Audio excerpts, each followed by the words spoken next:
How you interact with Facebook posts determines how many other people are going to see it. Hello, my name's Chet Davis, your technology tutor. I share this because I have some friends who have friends and colleagues and workmates who have Facebook accounts of their own.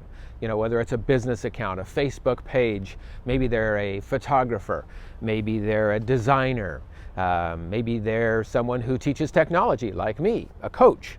And they want to support their friend. They believe that their friend, their colleague, is doing good stuff, and they want more people to be aware of it who might benefit from their work, from their art, from their craft.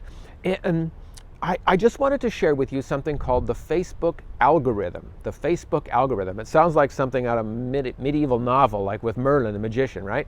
And although those people outside of Facebook don't really know what the algorithms are, there is some information that suggests how it behaves. What the algorithm is this: it's like a formula.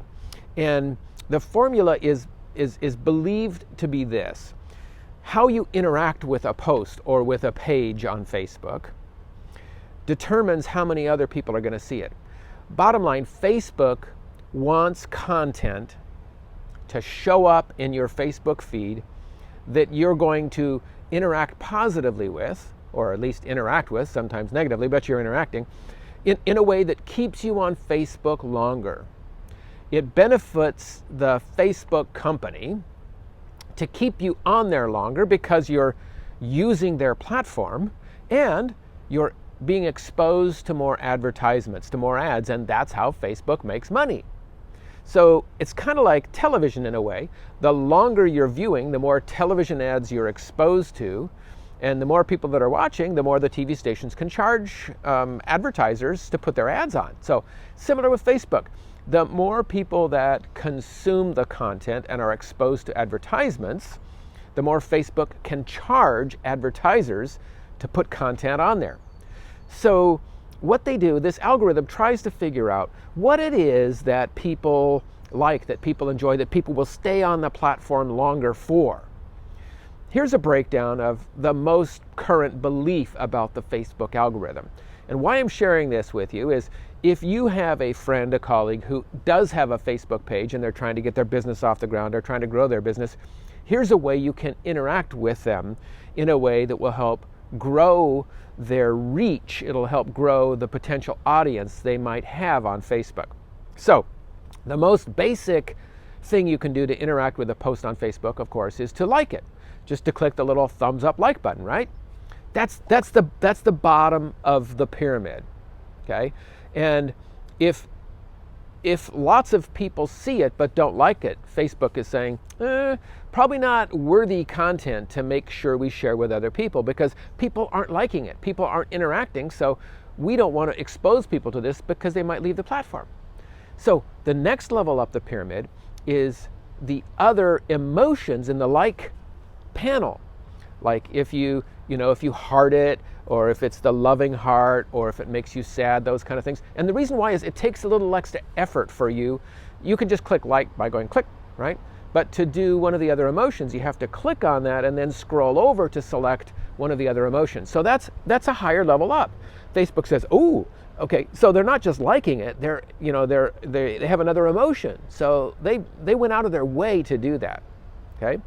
The next level up is if you comment on the post, because that takes extra effort. You can just go click like or click emotion, but to comment, that takes some extra effort to click in there, type your thoughts, and click enter. So again, that's a higher level. And what I mean is, if you comment on a post, the Facebook algorithm says, "Oh, okay, this is more worthy than a post that just gets liked." Okay? So it has the potential to be shared, to be fed to more people in their Facebook feed. The highest level is, in terms of a single activity, is if you choose to share it. And if you just share it blindly, that's one thing. But if you share it and you add your own comments to it, that's like ding, ding, ding, ding, ding. Facebook says, "Wow, this must be really worthy content. We need to consider sharing this to more and more people." Okay? So, and if you do a combination of those things, again, it's like massive points. It's ringing up the points and increasing the likelihood that more people will be exposed to this content, that more people will have this information, this post, whether it's a video, whether it's a photo, whether it's a text post, it's more likely to be shared if more people interact with that. Okay, does that make sense? So a lot of people think like like I have a page, Chet Davis Tech Tutor, your technology tutor, and the people who like my page, even though they've liked my page, they may not see my content on any given day, because Facebook's like, well, again, we want to only share the stuff with people that we think is worthy of their viewing, of their consumption. And so the more people interact with it, the more people like it, show an emoticon, type a comment, and then certainly share it on their own Facebook feed, that's more likely to be shared with more and more viewers. Okay, so that's how you can help your friends and colleagues to grow their Facebook reach, to grow their Facebook audience. And I'm not suggesting you do this just because they're your friend, but particularly and especially if it's worthy content you think other people will find of value, that other people will benefit from. And I'm going to go ahead and make a coy ploy right here. If you found this valuable, I would encourage you to not only like it, maybe use an emoticon, maybe make a comment, and if you feel it's worthy, go ahead and share it in your own Facebook feed so your friends will be exposed to this content and they can learn about the Facebook algorithm as well. Again, this is not an insider tip. I do not work with Facebook or for Facebook. I'm not being paid by Facebook. I do not have any inside information. This is information that's out there on the web and is a collective assessment of likely what's going on within the Facebook community. My name's Chet Davis, your technology tutor. Thanks for joining me today.